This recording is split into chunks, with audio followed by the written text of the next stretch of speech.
Hello, everyone. Welcome to Betting Sports Better. I'm your host, the Sports Boss. What's up, everyone? Happy Tuesday. It's Zach the Mac here. Zach, before we go into any details on today's show, we've got to do something special here because something big is going on in Detroit. It's called the Detroit Lions. I'm going to go ahead and let you shed some light on what's happening over there. Absolutely. For the first time in exactly 5 years, the Detroit Lions are on a 3-game winning streak behind the ferocious rushing attack of Jamal Williams. I see you, dude. Keep doing what you're doing. Dan Campbell had it correct. This is the team where we want to make other teams tread water. You drag them into the deep, you keep dragging them, and you just keep fighting, and you keep dragging, and you keep biting kneecaps off. That's what you do to win games. Congratulations. We're now sitting second place in the NFC North. Here's to you guys heading to a beautiful Thanksgiving weekend.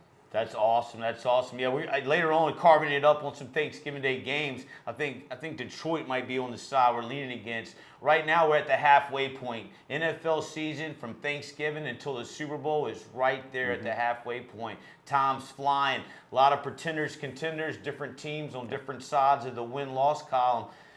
Some are surprising, some are not. First of all, I'd like to go into some bad beats right off the mind this weekend. I believe talking to you earlier. If you were watching the Patriots game against the Jets, you had Jets plus 3.5.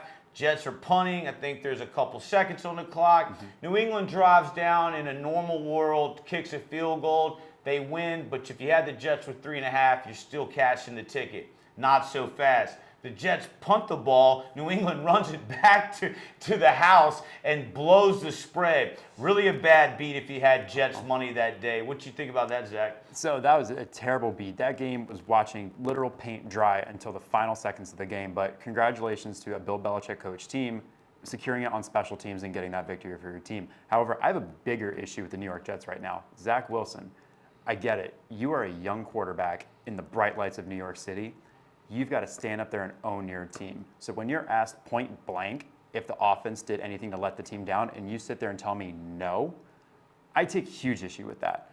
Bro, 103 yards of total offense? Are you kidding me right now? That rests squarely on your shoulders. Your defense held up the end of their bargain. Coach Robert Saleh, when you're asked the question of if a quarterback changes on the table and you respond with everything's on the table right now, that's the appropriate answer. Your young quarterback's not getting it done. You're starting to slip down in that playoff race spot. Do everything you can as a coach and your responsibility to win football games. But the most important thing you need to do is get your young quarterback to get his head on straight and start taking some accountability. I totally agree. I mean, after the game the other day, the way he answered was kind of short-lived with the media. You would think we were talking about Hollywood Joe Namath, who's earned the right sometimes to be a little arrogant or cocky. My man, Zach, right now has no skin in the game to be talking like that.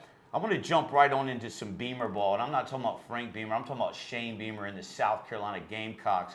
If you didn't see that game past Saturday night, you need to. South Carolina hung 60 up on a Tennessee team that was ranked 5th in the country and has a Heisman frontrunner at quarterback. Zach, what did you think of that game? That was a surprising effort. Credit to Shane Beamer for having his team ready to go and truly keeping the mentality of an underdog. Unfortunate for Tennessee fans, Hendon Hooker is out for the season with an ACL tear. I wish him a speedy recovery. The dude was lighting up in the field playing athletic football, secure football, being a true leader for that organization and the Tennessee community, which they've been missing since the days of Peyton Manning. However, your days in the playoff race are done. It's over. Number 5 has just slipped away. Start planning for next season. So that's going to make our college football rankings that much more interesting around that 4, 5, 6 spot. I agree. And what's fascinating to me is Shane Beamer has the Gamecocks. I think there's about 65% of that talent that you're watching are redshirt freshmen. So be prepared in the years to come, at least the next following year. Who knows with transferring out in the NFL draft and how that goes. But next year, that's a team to watch out for. A lot of young talent already gelling together, coming together and playing well under Shane Beamer. Carving it up for Thanksgiving. Happy holidays, by the way, to everybody. We're going to go ahead and give out to anyone watching some of the picks that we're leaning on for Turkey Day this coming Thursday. I'm going to go with Zach the Mac's Detroit Lions +9 at home, hosting the Buffalo Bills. We've got Giants going into Dallas on Thanksgiving Day. Giants +9. I'm going to give out the Giants +9. And then later on, we've got the New England Patriots going into Minnesota. Minnesota laying the 3 is the side that I'm with and giving out to everybody watching. We'll get into some of the subscribers and our members pick later on in a different show. Zach, which game, I'm sure Detroit Lions, but which game this Thursday stands out with you? You know, there's a couple of good games on that, and it's a tough choice. We've got some interesting matchups going along the way. We've got some beautiful conference games matching up, and it's for me, it's really hard to pick. I'm really excited for this middle of the pack field to start separating themselves out and start really cutting their teeth, but really one team. All season long, I've been told, watch out for this team, watch out for this team, watch out for this team. And now I'm like, yeah, sure, okay, whatever. But now I think we started to see them gel is the San Francisco 49ers. Holy crap, they're looking good. What they did to the Cardinals and Estadio Azteca Monday night was a thing of beauty. They attacked you with so many different facets of the game. You got McCaffrey covered. That's fine. I'll give it to Elijah Mitchell. No Elijah Mitchell. I'll throw it to Deebo Samuel. You're taking Deebo away. We got Kittle and Brandon Ayuk there on the outside as well. Jimmy Garoppolo is in the perfect position to maneuver this team en route to being one of the best teams in the NFC right now.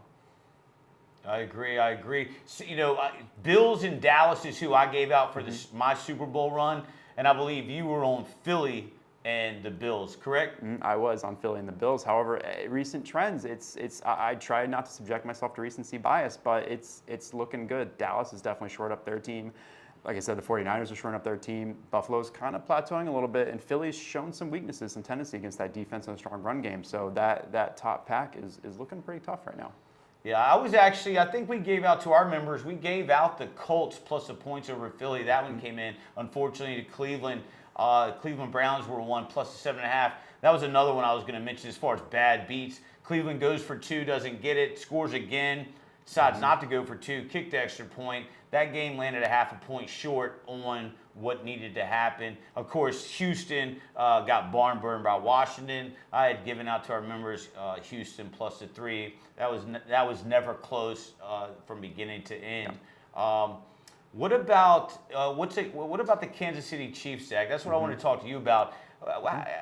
They're kind of scary good, kind of doing what they do. What's your thought on them? Kansas City is doing exactly what the rest of the league thinks they are. They start a little slow, making sure the team's meshing together.